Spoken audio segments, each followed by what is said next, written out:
하겠습니다. 자, 22절입니다. 사람들이 바울의 말을 여기까지 듣고 있다가 이런 자를 없애버려라, 살려두면 안 된다 하고 소리를 질렀다. 그리고 그들은 고함을 치며 옷을 벗어 던지며 공중에 먼지를 날렸다. 그때에 천부장이 바울을 병영 안으로 끌어들이라고 명령하였다.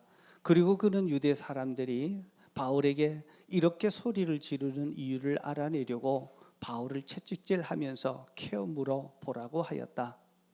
그들이 채찍질을 하려고 바울을 눕혔을 때 바울은 거기에 서 있는 백부장에게 로마 시민을 유죄 판결도 내리지 않고 매제하는 법이 어디에 있소 하고 말하였다.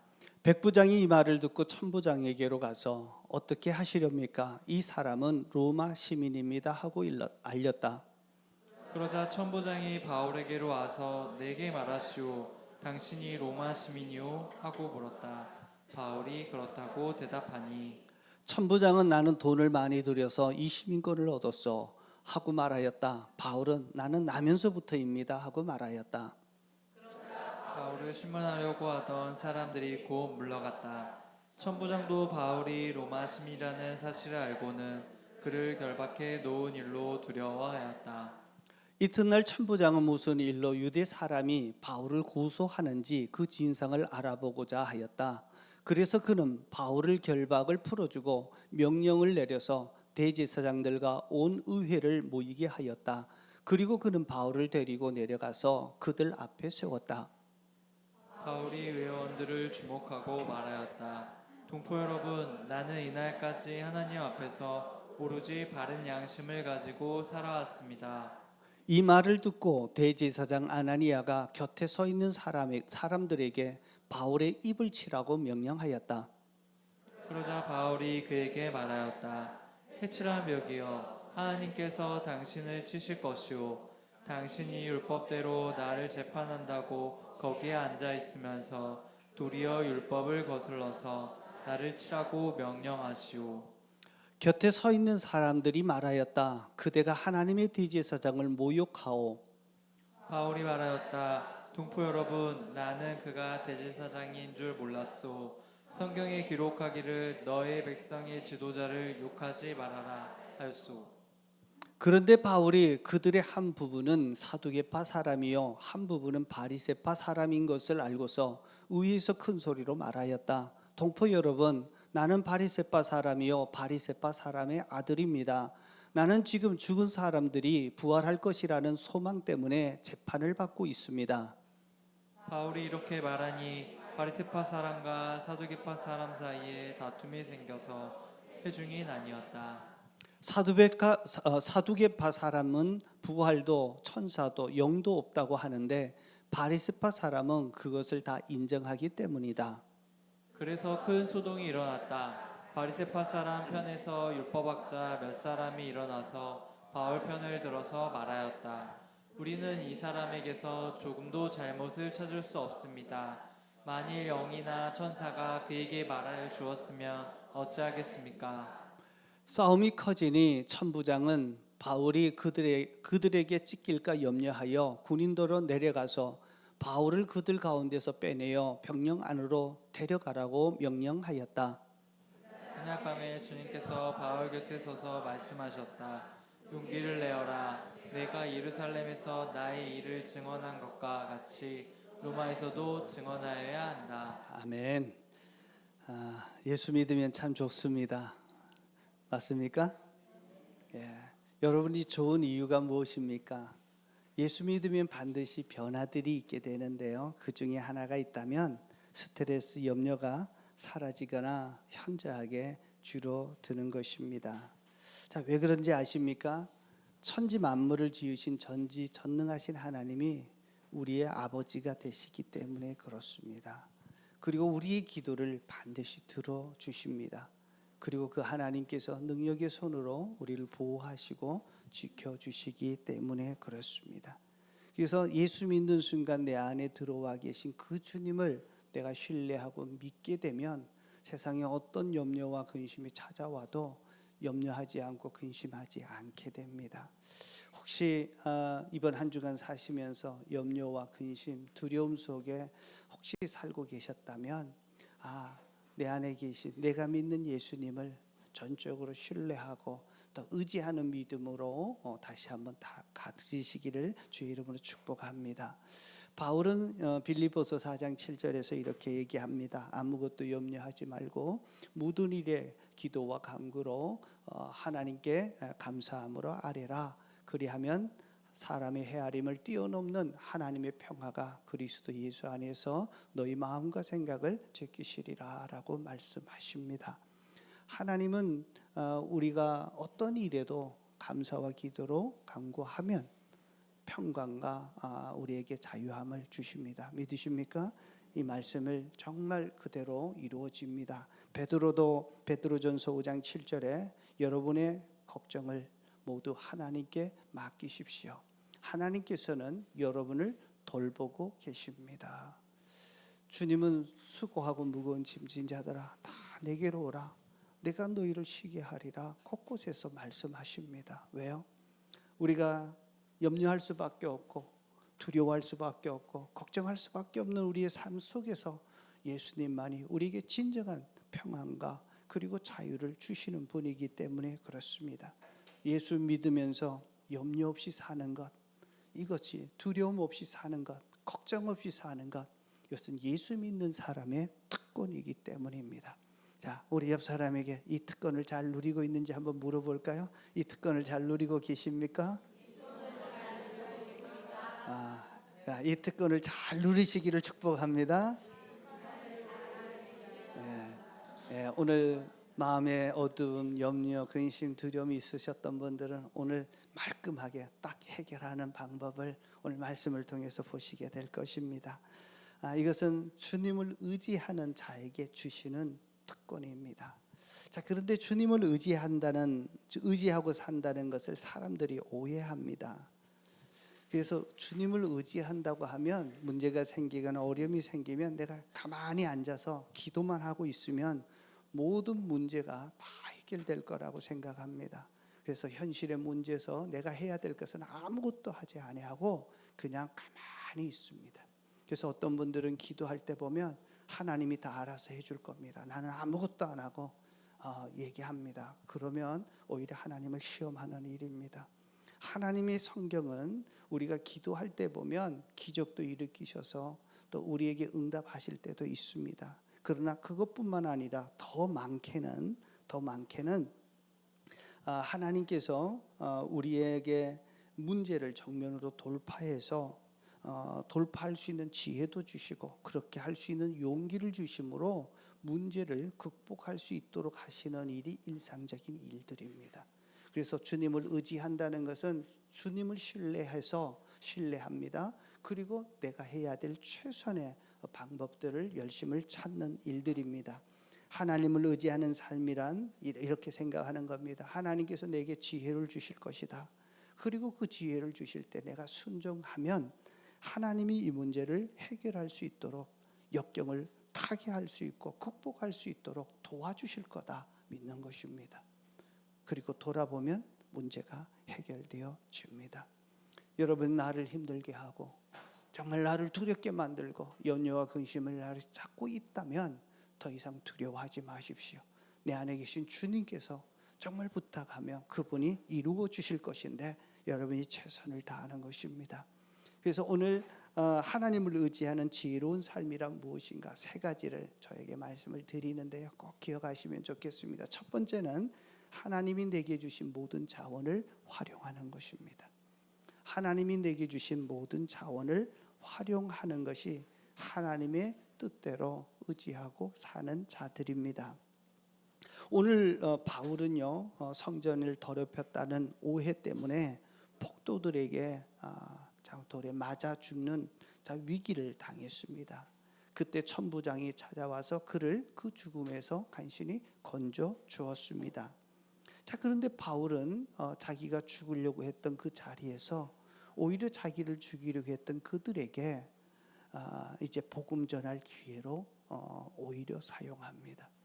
그래서 올라가다 계단에 서서 그들에게 자기가 만난 예수님이 누구였는지를 얘기합니다. 다메섹 도상에서 부활하신 예수님을 만났다라고 얘기합니다. 그리고 나서 자기에게 주님이 주셨던 말씀을 하는데 22장 21절에 보면 가라 내가 너를 멀리 이방 사람에게로 보내겠다라고 하는 말을 합니다. 자, 지금 이방 사람들에게 복음을 전한다는 이방 사람이 나오게 되자 그들이 갑자기 폭도로 변한 겁니다. 자, 이렇게 해서 자기를 돌로 그를 맞아 죽이려고 때리려고 실제로 매를 맞게 되고 얻어맞게 되는 일들이 있었습니다. 자, 이 일에 천부장이 그를 데리고 다시 병영 안으로 가서 그를 구원해 줬던 것을 보게 됩니다. 자, 그 순간에도 하나님이 기뻐하시는 복음 전하는 일에 최선을 다하는 바울의 이 모습은 정말 우리가 본받아야 될 그 모습이기도 합니다. 자, 이번에는요 이렇게 보니까 천부장이 생각하니까 이 사람이 뭔가 죄가 있으니까 유대인들이 이렇게 난리법성을 하고 자 이렇게 죽이라고 하는 것이 아닌가. 그래서 그가 무슨 죄를 지었는지 알고 싶어서 채찍질을 청을 내립니다. 자, 여기서 보면 채찍질로 고문을 당하게 되는데요. 자, 이때 로마 형벌에서는 로마인들이 아니라 이방 속국 사람들에게서는 특별히 죄가 큰 사람들에게는 채찍형을 내립니다. 이 채찍형은 이 가죽 끈에다가 날카로운 뼈붙이나 납을 달고 가란 이게 뾰족한 것을 갈아서 한 번씩 이렇게 때리게 하는데 보통 40대씩 때리는 게 채찍질입니다. 근데 이 채찍질에 예수님이 맞았습니다. 근데 이 채찍이 얼마나 가혹한지요. 몇 대만 맞아도 이미 죽는 사람도 있고 몸이 평생 불구로 살아야 되는 엄청난 아픔이 있는 채찍질입니다. 예수님이 당했던 채찍질을 다시 맞게 되는 겁니다. 왜냐? 그 채찍질하면서 자백해 하려고, 그래서 그 죄가 뭔지를 알려고 고문을 시작한 것입니다. 이제 예수님의 복음을 전하려다가 오히려 자기는 채찍형에 처하게 되는 엄청난 위기를 당하게 됩니다. 자, 그때 바울이 그 위기를 어떻게 넘어가나 하면 그 절체절명 순간에 하나님께서 주신 것을 사용합니다. 그것이 뭐냐면 로마 시민권이었습니다. 로마 시민권인데요. 그래서 자기를 채찍질하려고 하는 백부장에게 이렇게 얘기합니다. 자, 25절입니다. 25절에 보면 로마 시민을 유죄 판결도 내리지 않고 채찍질하는 법이 어디 있어라고 얘기합니다. 자, 로마 시민들에게는 이 채찍형을 하지도 않았는데 죄도 없는데 아직 판결도 하지 않았는데 채찍질하는 법이 어디 있어라고 얘기를 합니다. 이 말 한마디에 완전히 상황이 역전이 되어집니다. 로마 시민을 재판 없이 고문하는 것은 사형에 처해질 수 있는 중죄였기 때문에 그렇습니다. 천부장이 물어봅니다. 당신이 로마 시민이요? 그러면서 로마 시민이다라고 얘기하니까 나는 돈을 많이 줘서 샀습니다. 그때 바울은 나는 나면서부터 로마 시민권을 얻었습니다 라고 얘기합니다. 이게 차이가 다르죠. 자, 그러다 보니까 이 천부장이 겁을 먹고는 이제는 채찍질형을 금하게 된 것입니다. 바울이 자기에 있었던 로마의 시민권이라고 하는 그 특권을 그 위기 상황에서 사용하게 되면서 채찍형을 면하게 되고 그 위기에서 벗어나게 되는 것을 보게 됩니다. 우리도 살아가면서 수많은 위기를 당하고 문제를 당하게 되어질 때, 자, 우리가 지혜롭게 내게 주신 것들을 활용하는 것, 그것이 지혜롭게 하나님을 의지하면서 사는 믿는 자들의 태도입니다. 우리가 한국에 살고 있습니다. 자, 그렇다면 어떤 문제들이 생겨날 때 내가 감당할 수 없다면 민원을 넣어서 그것에 대해서 다시 한번 문제를 해결하려고 하는 것도 될 수 있습니다. 아니면 정부의 혜택이 무엇인지를 주변 사람들의 도움을 받아서 해결할 수도 있는 것입니다. 우리가 대한민국 국민으로서 누릴 수 있는 어떤 그 모든 것들을 활용할 수 있다라고 하는 것입니다. 그래서 우리가 책임 있게 또 주를 위해서 살아가는 사람이 이것을 잘 활용하려면 자, 평소에 이런 것들을 잘 이렇게 준비해 둬야 합니다. 전문직의 어떤 면허를 따거나 아니면 각종 자격증을 따고 최선을 다해서 공부하면서 정말 내가 가질 수 있었던 모든 것을 많이 쌓아놓게 되면 그것 때문에 모든 어려움과 문제들을 해결할 수 있게 되는 것입니다. 그래서 하나님은 내게 주신 이런 것뿐만 아니라 혜택뿐만 아니라 이제 내게 주셨던 재능들, 그리고 본인에게 주셨던 리더십, 아니면 다른 사람을 잘 들어주는 공감해주는 성품들, 또 심지어는 과거의 실수와 또 실패를 통해서 경험했던 아픔과 그 지혜들, 자, 이런 것들도 사용할 수 있습니다. 그리고 뿐만 아니라 내 주변에 하나님께서 소중한 인간관계들, 중요한 인간관계를 주셨는데 관계를 통해서도 도움을 받을 수 있게 되는 것입니다. 그래서 내가 가지고 있는 것뿐만 아니라 내 주변에 있는 좋은 사람들과의 관계, 이 모든 것을 다 이용해서 자, 문제가 생겼을 때 그것을 극복해 갈 수 있다라고 하는 것입니다.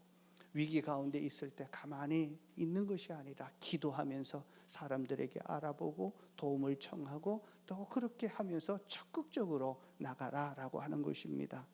자, 그렇게 되면 이런 생각을 가지는 분들이 계실 수도 있습니다. 하나님이 가진 것 없는 사람은 혹시 쓰시지 않는 것인가? 뭐 이런 생각입니다. 열심히 준비하라고 그러니까 없는 사람은 어떻게 이렇게 생각합니다. 아닙니다. 하나님은 가진 것이 없는 사람도 없음 때문에 그럼에도 불구하고 더 크게 사용하시기도 합니다. 중요한 것은 이분들은요, 아무것도 없기 때문에 하나님만 의지합니다. 하나님을 의지할 때 하나님이 어떤 방법으로든 그 사람을 보호하시고 지켜주신다라고 하는 것입니다. 하지만 이상적인 것은 많은 것을 준비하고 많은 것을 갖추어서 어려울 때 사용하라고 하나님께서 우리에게 허락하셨다라고 하는 것을 아셔야 합니다. 자, 이상적인 모습은요, 많이 가지고, 그렇지만 없을 때와 마찬가지로 초심의 마음을 가지고 주님을 섬기는 것입니다. 많은 것을 가졌을 때 이웃을 위해서 사용하는 것입니다. 하나님을 위해서, 이웃을 위해서 선한 청지기처럼 사용하겠다라고 하는 마음이 중요합니다. 그래서 우리가 소유를 준비하는 과정 속에서도 하나님이 원하신다면 기꺼이 내어놓고, 하나님이 원하신다면 언제든지 내가 가졌던 모든 재물들도 내 재능들도 주겠다, 하나님께 드리겠다라고 하는 이러한 자세를 하나님이 사용하십니다. 하나님께서는 사도들 가운데서 없는 사람인데 크게 쓴 사람이 있습니다. 대표적인 인물이 누구냐 하면 베드로입니다. 베드로는 학위도 없습니다. 경제적으로도 여유가 없습니다. 그리고 사회적인 지위도 없었습니다. 그런데 이런 사람도 하나님이 크게 쓰셨습니다. 자, 베드로가 잘했던 것은요, 아무것도 없었는데 잘했던 것 딱 하나 있습니다. 믿음의 고백입니다.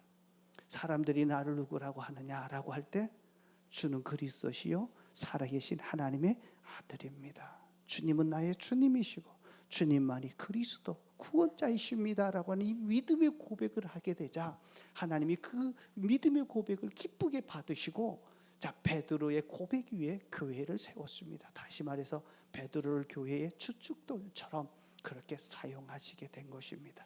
아무것도 없다고 그것 때문에 낙심하지 마시고 기죽지 마시고 믿음의 고백하시면 됩니다. 하나님이 나의 주인이십니다. 하나님이 구원해 주실 것입니다. 믿음의 고백을 하실 수 있기를 축복합니다. 우리 옆 사람 한번 보시고요. 하나님이 당신의 주인이십니다. 하나님이 당신을 꼭 구원해 주실 것입니다. 그래서 하나님이 쓰시는 사람은 없는 사람, 있는 사람, 그러나 동일하게 쓰시는 사람은 하나님을 의지하는 사람이고, 하나님이 해결해 주시고 하나님이 어떤 방법으로든 이 가운데서 더 잘되게 하실 거다 하는 것입니다. 지금 내가 감당할 때 내가 감당할 수 없는 것 같아도, 그리고 내게 불행한 일처럼 달려와도 하나님은 이것을 합력해서 선을 이루시는 분이십니다. 지금 내게는 좋지 않게 보이고 고통스럽게 보이고 절망적인 같이 보일지 모르지만 하나님은 그것 때문에 나를 더 잘되게 하시고 믿음의 사람으로 세우게 됩니다. 그래서 하나님을 신뢰하고 하나님을 의지하고 하나님 앞에 나오는 것입니다. 자, 여러분들이 있는 모든 것을 활용할 수 있기를 축복합니다. 그리고 우리 젊은이들은 정말 열심히 준비하고 공부해서 많은 자격과 또 실력을 키우셔서 위기 가운데 그것을 모면할 수 있는 것, 그래서 주님이 이렇게 준비하게 하셨구나, 하나님께 영광 돌릴 수 있기를 축복합니다. 자, 두 번째입니다. 지혜로운 삶을 사는 두 번째는 현실을 외면하지 않고 상황을 정확하게 판단하고 영적으로 분별하는 건데, 한마디로 하면 영적 분별력을 갖는 일입니다. 자, 중요한 것은요, 우리가 판단을 잘하는 것입니다. 그래서 영적 분별력을 가질 때 위기를 극복할 수 있게 됩니다. 바울이 채찍의 형의 위기를 넘어갑니다. 그러자 첩부장이 생각할 때 이 사람이 대단히 죄가 많은 것 같은데 그 죄가 뭐지? 그래서 고문해가지고 그 제목을 알아내려고 했다 실패하니까 이번에는 정식적인 재판에 붙여버립니다. 로마 제국이 식민 생활을 할 때 그 속국들에게서는요 허용한 것이 있었는데, 종교와 그들의 문화에 대해서는 그들 자치적으로 해결할 수 있도록 허락해 줬습니다. 바울이 로마인이라고는 하지만 유대인이라고 얘기하니까, 그러면 유대인들의 법에 맞춰서 그를 처단하는 것이 좋겠다, 이렇게 생각을 해서 유대 법정을 이룹니다. 의회를 이루는데 이것을 사내들인 공회라고 얘기합니다. 사내들인 공회를 정식으로 모집을 하고 바울을 그 재판장에 세운 것입니다. 자, 이렇게 되어지면 그 유대인의 법정에서 만약에 유죄 판결이 되면 유대인들이 마음껏 바울을 처리할 수 있게 정식으로 되는 겁니다. 자, 채찍형보다 이제는 더 위험한 위기가 닥쳐온 것입니다. 자, 이런 큰 위기 앞에서 바울이 어떻게 해나 하면 그들 앞에 당당하게 섭니다. 오늘 23장 1절에 보면 그들이 의원을 쭉 둘러보고 큰 소리로 이렇게 얘기합니다. 자, 1절 다 같이 한번 읽겠습니다. 바울이 의원들을 주목하고 말하였다. 동포 여러분, 나는 이날까지 하나님 앞에서 오로지 바른 양심을 가지고, 같은 동족에게 얘기하는데, 나는 이날까지 하나님 앞에서 바른 양심을 가지고 살아왔습니다 라고 얘기하니까 그 의회석에 앉아있던 대제사장이 이렇게 얘기합니다. 옆에 있는 사람에게 저자의 입을 쳐라. 그래서 입을 탁 치게 만듭니다. 그러니까 바울이 입을 막고는 거기에 대해서 얘기를 합니다. 자, 결국 이것 때문에 정식으로 있는데 그 말을 듣는 순간에, 자, 바울이 어떤 생각을 하냐면 이곳 재판장에서는 정상적인 재판이 이루어지지 않겠구나 하는 것을 파악을 합니다.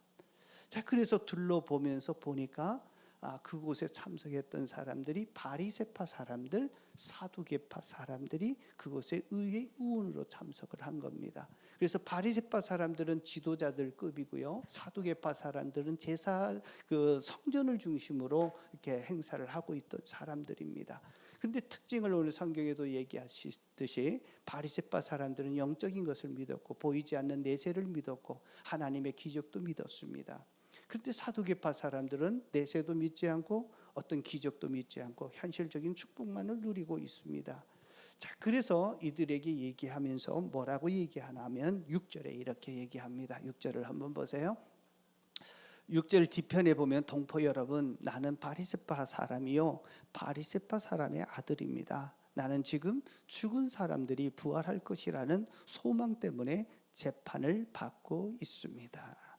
자, 그래서 거기서 벗어날 수 있는 지혜를 언뜻 얻는 것입니다. 영적 통찰력이 있어서 바리새파 사람과 사두개파 사람들의 틈새를 공격하는 것입니다. 그들이 보통 때는 정치적으로는 야합을 하지만 그들이 갖고 있는 신앙의 스타일을 갑니다. 그래서 나는 바리새파의 사람이요 그들의 아들이고 나는 부활을 믿는 사람이고 이것 때문에 재판을 받습니다 라고 얘기하니까, 이제 바리새파에 있었던 학자들이 나와서 바울은 죄가 없습니다 라고 얘기하니까 이제는 사두개파 사람들이 거기서 공격을 하면서 아수라장이 되고 법정에만 난리가 퍼지게 된 것입니다. 자, 그렇게 되자 백천부장이 있다가 얼른 또 바울이 그 가운데서 일이 생길까봐 군사를 보내서 그를 그곳에서 빼내오게 되면서 이 법정의 위기도 이렇게 모면하게 만들어 주는 것입니다. 자, 중요한 것이 삶의 상황 가운데서 정말 영적 통찰력을 가지고 잘 상황을 파악하는 것이 중요하다라고 하는 것입니다. 우리가 살아가면서 매일 문제를 만납니다. 어려움을 만나기도 하고, 내가 해결할 수 없는 문제도 만나고, 당황스러운 일도 만나고, 억울한 일도 만날 수 있습니다. 그리고 살아가는 모든 삶 가운데서 사실은 그 순간에 어떻게 판단하느냐, 잘못된 판단 때문에 더 고초를 당하기도 하고 어려움을 당하는 것이 우리의 삶의 현실이지 않습니까? 사실 우리가 살아가면서 제대로 상황 파악하지 못해가지고 어려움을 당하는 일을 보는 것은 굉장히 안타깝습니다. 많은 분들이 경제적인 문제, 잘못된 판단 때문에 있을 수 있고요. 자녀들의 교육도 잘 판단이 안 돼서, 상한 판단이 못 돼서, 지혜로운 판단이 안 돼서 그럴 수 있고, 그리고 부부간의 결혼 생활도 마찬가지인 것 같습니다. 먼저 경제적인 어려움을 겪게 될 때 잘못된 판단 때문에 경제적인 어려움이 생기는 것이 있습니다. 쉽게 돈을 번다는 것 때문에 유혹에, 다단계에 빠져서 투자했다가 큰 곤욕을 치르는 분들도 있고, 정말 남을 도와주고 싶은 마음은 있는데 형편이 안 되는데 대출 받아가지고 빌려줬다가 그것 때문에 큰 고통을 개인과 가정이 또 겪는 것을 많이 보고 있습니다. 여러분, 이런 잘못된 판단 때문에 실제로 내가 당하는 어려운 고통들이 많이 있다라고 하는 겁니다. 또 자녀 양육하는 부분에도 그렇습니다. 성장 과정을 이해하고 저 지혜와 상황 파악이 부족해서 그럴 수 있다라고 하는 겁니다. 자, 10대 자녀를 두었던 우리 청소년 10대들이 있다 되면 우리가 특별히 이제 조심해야 합니다. 잘 염려해야 합니다. 자, 대부분 10대 자녀들이요, 이해하지 반항하기 시작할 때 그게 용납이 안 돼서 화내고 막 지적하고 막 성질을 부립니다. 그러면요, 관계가 더 나빠집니다. 요 시기를 좀 아셔야 합니다. 사춘기 시기에는요, 호르몬이 과다로 이제 발생이 됩니다. 그래서 신체가 변하고 정신적인 급격한 변화들이 생깁니다. 본인도 그것 때문에 주체하지 못하게 되는 경우들이 사춘기 시대입니다. 그리고 특별히 이 사춘기 시절에는요, 내가 누구인가라고 하는 고민을 하게 되고 독립을 꿈꾸게 되는 그 시기가 됩니다. 그 과정 속에서 부모의 가치관에 의문이 생기고 저 불순종하는 것처럼 보이는 행동을 하기도 합니다. 자, 이 과정은 자연스러운 성장의 과정 중에 하나이다라고 하는 것을 알아야 합니다. 그런데 어릴 때 모습은 고분고분하던 애가 지금 막 부모에게 대드네. 그것이 감당 안 되고 자존심이 상해서 막 성질 내고 막 거기서 폭력으로 윽박지르기 시작하면 저게 내 부모 맞아라고 하는 생각까지 들게 되면서 진짜 반항하게 되는 데까지 이르게 됩니다. 그리고 실제 이 시절에는요, 누구도 그 자녀들을 이렇게 잘 양육하기가 힘듭니다. 특별히 가정사역 그리고 아이들 청소년 문제의 전문가들의 대부분의 자녀들 때문에 엄청 고통을 당합니다. 그들이 가지고 있는 사회적인 지식을 가지고 자녀 양육이 안 된다는 게 그 일반적인 또 얘기들입니다. 그래서 학자들이 뭐라고 붙였나 하면 사춘기 시절 질풍노도의 시기다라고 얘기합니다. 걷잡을 수 없다는 거죠. 막 폭풍이, 비바람이 몰아칠 때 그 파도가 치듯이 폭풍노도의 시기입니다. 자, 그러나 부모는요, 이럴 때 자, 필요한 것이 있습니다. 훈계가 아니고 성질 내는 게 아니고, 자, 이해해주고 사랑해주고, 너는 내 아들이다, 내 자녀다, 딸이다, 사랑스러운 딸이라고 계속해서 챙겨주는 겁니다. 속에 천불이 나도 할 수 없습니다. 그렇게 하셔야 됩니다. 이 시간 또한 이 또한 지나가리라 생각하고 그 시간을 잘 견디는 것이 정말 양육입니다. 그래서 상황 판단이 안 되면 자녀 사이에 더 힘들어지게 되고 짧게 끝내야 될 것을 길게 오랫동안 고통당하는 시기가 될 수 있습니다. 자, 부모 양육뿐만 아니라 부부관계도 마찬가지입니다. 변화를 인지하고 서로를 보살펴주는 지혜가 부족해서 참 가정이 파탄되어지고 불행을 겪고 참 지옥을 경험하는 가정들이 의외로 많이 있습니다. 특별히 중년 부부가 됐을 때 그래야 합니다. 상황 판단을 잘 해야 합니다. 중년 남편들은요, 지금까지 밖에서 열심히 일하고 하다 보면 이제 집에 들어오게 되면 자녀들이 청소년 크고 어느 정도 되게 되면 집에 들어오면 자기 위치가 점점 줄어듭니다. 왜냐하면 아이들도 클 때 엄마하고 얘기도 많이 해서 다 엄마 편이 돼서 자기 편을 안 들어줍니다. 그럴 때 보면 자기의 위치가 아주 쭈그러들어서 아주 소외감도 느끼고 외로움도 느끼는 그 시기가 될 수 있습니다. 자, 게다가 이제 그때가 되면 우리 아내분들이 갱년기를 맞이하게 됩니다. 사춘기보다 더 무서운 갱년기가 들어오면 자, 그때 정말 얼마나 힘드냐고 감싸주고 상대를 이해하고 보듬혀가고 자, 이러는 지혜들이 필요한데 그러지 못한 것에 화를 내다 보니까 이때 부부싸움들이 더 많아지고 이 시기에 서로 다투다 보니까 서로 깨어지고 힘든 일이 정말 많아집니다.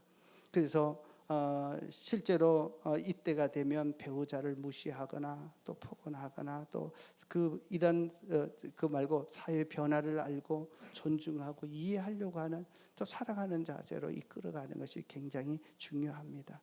그래서 중년의 시기에 50대에 있었던 분은 또 생각하십시오. 특별히 이때가 지혜로운 상황 판단이 중요한 것입니다. 이때 이렇게 생각하셔야 됩니다. 사랑으로 감싸면서 끝까지 함께 가는 사람이다 생각해야 합니다. 우리 옆 사람에게 한번 얘기해 볼까요? 우리는 끝까지 가야 될 사람입니다. 예. 그래서 상대방의 입장에서 얘기해 줘서 그 갱년기가 넘어지면 그때부터 편안한 노년, 행복한 노년이 기다릴 겁니다. 근데 안타까운 일은요, 우리 한국 사람들이 제가 이제 통계를 한번 봤는데 2023년도 통계예요. 최근 통계 중에 이혼율이 가장 높은 때가 언젠가 봤더니만 60대예요. 황혼 이혼이 급증했습니다. 왜요? 50대의 그 정말 어떻게 보면 그 갱년기 기간들 중요한 기간에 서로를 얘기하고 이해하고 보듬어주고 평생 함께 가고자 하는 이런 노력이 정말 필요할 때인데 상황이 안 돼서 그때 다투다 보니까 이제는 마음은 골은 멀어지고 그래서 아이들 다 결혼시키고 나면 이제 그만 헤어지자 해서 깨어지는 가정들이 굉장히 많이 있습니다. 행복한 노년이 아니라 그때부터 정말 아픈 그러한 일들이 겪게 되는 것입니다. 하나님을 의지하고 지혜로운 삶은 상황 판단을 잘하는 일입니다. 자, 그러면 우리가 어떻게 하면 상황 판단을 잘할 수 있을까요? 이것은 우리의 지식으로 배우는 것도 있지만 근본적인 것은요, 하나님으로부터 오는 지혜를 우리가 얻는 것입니다. 다시 말해서 하나님의 눈으로 사람을 보고 하나님의 눈으로 세상을 볼 수 있는 눈을 키우는 것입니다. 자, 그러면 우리가 하나님의 눈을 보기 위해서는 훈련해야 합니다. 이 훈련이 어떤 것이냐면 첫 번째는요, 말씀을 읽고 공부하는 일입니다. 성경 말씀은 하나님의 소원과 하나님의 뜻과 하나님의 지혜가 가득한 책입니다. 그래서 성경에 담겼던 그 지혜들을 계속 마음에 담고 또 우리 최야 목자님처럼 또 암송했던 분들도 자꾸 암송하다 보면 내 안에서 그것이 갖추어졌을 때 결정적인 문제가 생겼을 때 그 말씀이 생각이 나서 상황 판단을 제대로 할 수 있도록 도와주기 때문에 그렇습니다. 그래서 이 말씀들을 계속 배우는 일들이 중요하고요. 자, 그리고 그 말씀과 지혜가 내게 주어졌을 때는 순종하는 훈련을 하는 것입니다. 우리의 삶은 하나님의 말씀을 읽고 지식으로 끝나는 것이 아니라 그 말씀을 삶으로 살아내는 이러한 것이 정말 있습니다. 오늘 칼럼을 꼭 한번 읽어보시면 우리 종교개혁이라고 하는 교회가 부패하고 천주교가 부패했을 때 다시 한번 개혁이 일으켰을 때 성경으로 돌아가자라고 하는 슬로건을 내걸고 새로 종교개혁을 일으켜서 우리가 그 종교개혁의 후예라면 말씀을 보고 그 말씀대로 살아내려고 하는 이러한 자세들이 필요합니다. 말씀에 순종할 때 우리의 눈이 열립니다. 말씀 앞에 순종할 때 하나님이 우리와 동행하셔서 우리를 도와주십니다. 여러분, 말씀을 읽고 배우는 것뿐만 아니라 순종하는 사람 되기를 축복합니다. 자, 세 번째는 기도하는 일입니다. 자, 왜 우리가 기도가 필요합니까? 살다가 보면 분노와 두려움과 염려 그리고 외로움, 정말 많은 문 속에서 내가 무너지는 것들을 경험할 때 적어도 하루에 20분 정도는 하나님 앞에 정말 우리가 무릎을 꿇고 하나님 앞에 서는 것입니다. 머물러 있게 되면요, 그때 하나님께서 내 안에 있었던 모든 두려움들이, 어두움들이 물밀처럼 사라지게 되는 것을 경험하게 될 것입니다.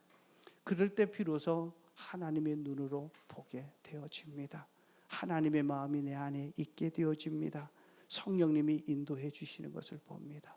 그래서 말씀과 순종과 이 기도 가운데 중요한 부분은 매 순간 성령님의 인도를 받는 것입니다. 말씀을 할 때 성령을 인도받는 것이고, 순종할 때 성령님이 우리와 함께하는 것이고, 그리고 기도할 때 성령님이 우리의 눈을 열어주셔서 어떻게 판단해야 될지 지혜를 주시기 때문에 그렇습니다. 모든 가정에 성령님의 조명하심을 얻는 것입니다. 상황 판단은 똑똑한 분석을 넘어섭니다. 바울이 공의의 허점을 파고든 것처럼 성령님께서 우리들의 눈을 열어주시면 문제의 핵심이 정확하게 보게 하고 그 위기로부터 탈출할 수 있는 지혜가 생기는 것과 마찬가지입니다. 오늘 예배를 드리는 이 가운데 여러분에게 하나님이 주시는 이 지혜가 넘쳐나기를 축복합니다. 자, 그러기 위해서는 여러분들이 말씀을 배우는 일에 열심히 하셔야 합니다. 여러분이 이렇게 말씀을 배우는 이 일에 정말 열심히 하는데 이번 주 후반기 상공부가 들어갔습니다. 지난주까지 우리 신청을 받았습니다. 받으셨던 분들은 정말 잘 선택하셨습니다. 우리가 말씀을 배우고 열심을 낼 때 지혜가 생깁니다. 또 그리고 말씀을 배울 수 있는 그 기회를 놓치지 않는 것이 여러분의 지혜입니다. 말씀 배우는 시간에 부담이 되어서 다음에 하겠습니다 라고 하면 하나님이 다음에 쓰시고자 그 사람 부를 때 하나님이 헌신 못합니다. 또 핑계 댈 수밖에 없습니다. 그래서 우리는 평상시에 힘들고 어려울 때 하나님께서 원하시는 그 말씀 앞에 그 말씀을 알고 섬기려고 했던 이러한 훈련이 되어 있던 자들에게 하나님께서 정말 우리를 쓰시고자 할 때 쓰임받는 인생이 된다는 것을 아셔야 합니다. 여러분, 세 번째인데 자, 하나님의 뜻을 구하며 사는 의지하고 뜻을 구하는 사람은 자, 지금까지는 두 가지는 내 노력과 관련되어 있습니다. 네, 세 번째는요, 자, 하나님의 응원하심을 보는 것입니다. 어떻게 보면 이게 더 중요합니다. 둘도 중요하고요. 이 가운데 오늘 11절 말씀을 한번 보시죠. 바울이 시민권을 사용하고 공의 분열을 일으키는 기지를 발휘해서 위기에서 벗어났던 그날 밤에 하나님이 어떤 일을 예수님이 나타나셔서 이 말씀하시는데요. 이번 주 요절 말씀입니다. 한번 같이 읽겠습니다. 그날 밤에 주님께서 바울 곁에 서서 말씀하신다. 용기를 내어라. 내가 예루살렘에서 나의 일을 증언한 것과 같이 로마에서도 증언하여야 한다. 자, 용기를 내어라. 그날 밤에 나타났습니다. 지금까지 기지를 일으켜 가지고 그것이 일어났을 때 주님이 용기를 내라라고 하고서 응원해 주는 것입니다. 그러면 다 마치고 나서 응원했을까요? 아니면 주님께서 그 위기를 닥치는 그 순간에도 주님께서 계속 용기를 주셨을까요? 응원해 주셨을까요? 박수 치면서 응원하신 겁니다. 내가 너와 함께 하리라. 네가 몸부림치면서 하나님의 지혜를 판단하기 위해서 그 지혜를 구했던 그 순간에 내가 너와 함께 했다. 잘했다. 용기를 내어라. 그래서 이렇게 얘기합니다. 내가 예루살렘에서 나의 일을 증언한 것 같이 로마에서도 증언하리라. 내가 지혜를 구하고 하나님을 의지하면서 그 순간에 몸부림치고 삶 속에서 문제를 해결하고자 애쓰고 있을 때 주님이 나를 도와주셨다는 것입니다.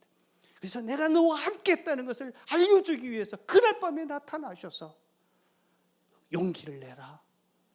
자, 네가 이렇게 싸웠던 거 정말 잘 싸웠다. 앞으로 로마에서도 그렇게 할 것이다 라고 얘기하는 것입니다. 불안한 미래의 친히 보증해 주십니다. 우리가 살아갈 수 있는 힘은 하루하루 믿음으로 지혜로 그것에 부딪혀서 승리할 때 하나님께서 미래를 보장해 주십니다. 바로 이것이 하나님과 동역하는 지혜로운 삶의 신비입니다. 우리를 수동적으로 기다리지 않고 능동적으로 최선을 다해야 합니다. 동시에 그 결과가 우리 지혜에만 달려있다고 교만하지 않습니다. 우리의 최선 위에 일하시는 하나님은 절대적인 주권과 인도하심을 신뢰하는 것입니다. 하나님의 지혜로운 행동은 우리를 지켜주실 뿐만 아니라 하나님의 임재와 미래도 약속하십니다. 여러분의 미래 때문에 염려하십니까? 노후에 어떻게 살 것 때문에 염려하십니까? 앞으로 내 일이 어떻게 이루어질까 염려하십니까? 주님 앞에 그 지혜를 구하고 주님을 의지하며 하루하루 믿음으로 승리하는 자에게 여러분의 미래도 활짝 열렸다는 것을 꼭 기억하시기를 축복합니다. 오늘 또 이 말씀을 듣는 여러분에게 너무 잘했다, 용기를 내어서 이 자리에 온 것 진짜 잘했다, 앞으로 내가 너를 책임져 줄 것이다 말씀하시는 이 음성을 들으시기를 주의 이름으로 축복합니다. 사랑하는 성도 여러분, 더 이상 염려와 근심으로 인생을 낭비하지 마십시오. 걱정하고 두려워하는 것으로 여러분의 인생을 어둠으로 물들이지 마시기를 축복합니다. 하나님은 여러분에게 복 주시기를 원하시고 여러분이 잘 되기를 원하시고 생명을 누리기를 원하고 풍성하게 누리기를 원하시는 분이 여러분을 향한 하나님의 계획입니다. 용기를 내라 라고 하는 이 말씀이 오늘 여러분들에게 들려주시는 음성이 되기를 축복합니다. 오늘 이 말씀은 2000년 전에 바울의 이야기로 끝나지 않습니다. 바울의 위기는 오늘날 매 순간마다 우리에게 닥치는 위기일 수도 있습니다. 우리의 삶 속에서 언제나 문제와 아픔, 시련과 환난, 고통이 우리에게 찾아올 수 있습니다.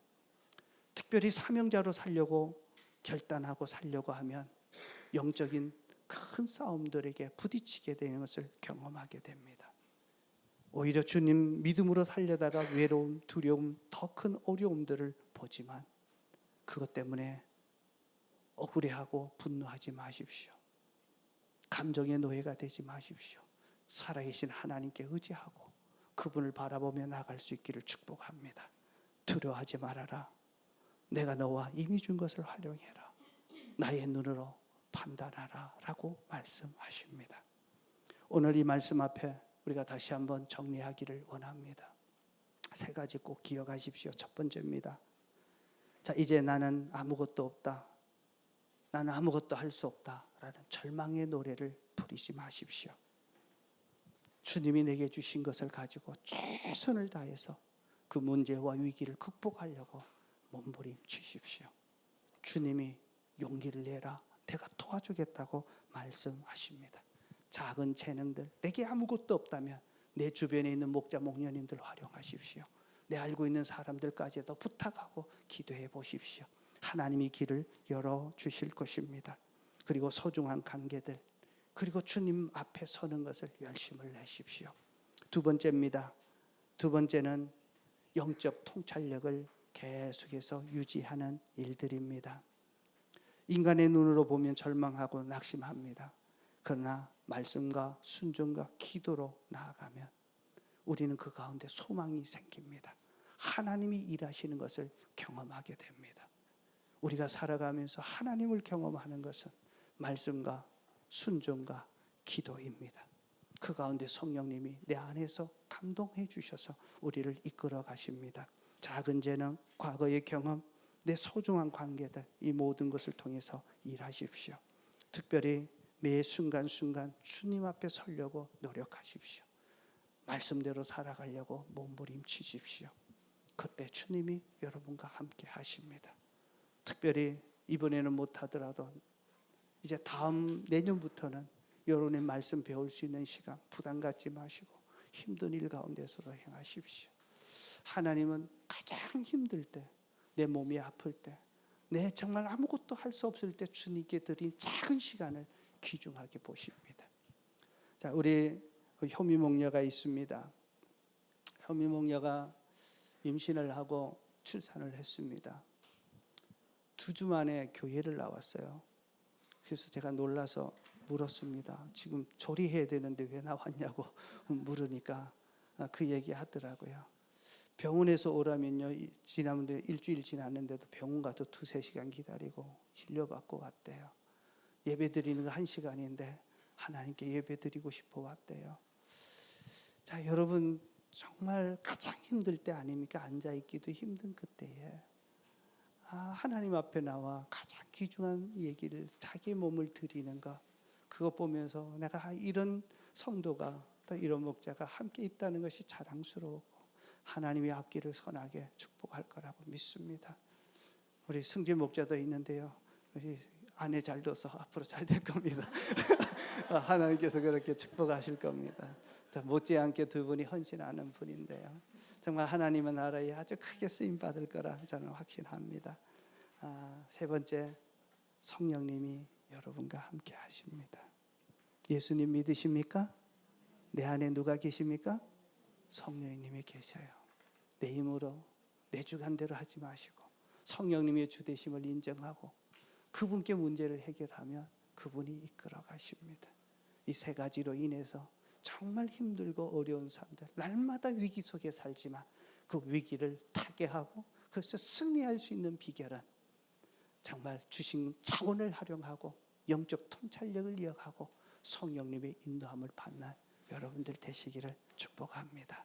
오늘 말씀을 들으면서 자, 내게 주신 말씀이 무엇인지 한번 확인하시고 정말 이제 염려와 근심, 두려움이 아니라 이제 하나님 앞에 내 삶을 가장 힘들 때 드리고 그것을 알아서 하나님 앞에 미래도 보장받는 그런 삶이 되기를 한번 결심하며 기도했으면 좋겠습니다. 다 같이 한번 기도하겠습니다. 다 같이 기도합니다. 하나님 아버지, 이 시간에 하나님 앞에 자, 다 같이 한 목소리로 기도합니다. 소리를 한번 내셔서 큰 소리 아니라도 좋습니다. 내가 내 목소리 있는데요. 하나님, 내게 이런 문제가 있습니다. 하나님, 내가 지혜가 부족합니다. 하나님, 늘 내가 중심되어서 내 뜻대로만 하려고 했었습니다. 성령님을 의지합니다. 그러한 사람 되게 해주십시오. 주님이 오늘도 내게 말씀하신데 용기를 내어라, 용기를 내어라 응원해 주시는 그 주님의 음성을 듣기를 원합니다. 하나님 축복합니다.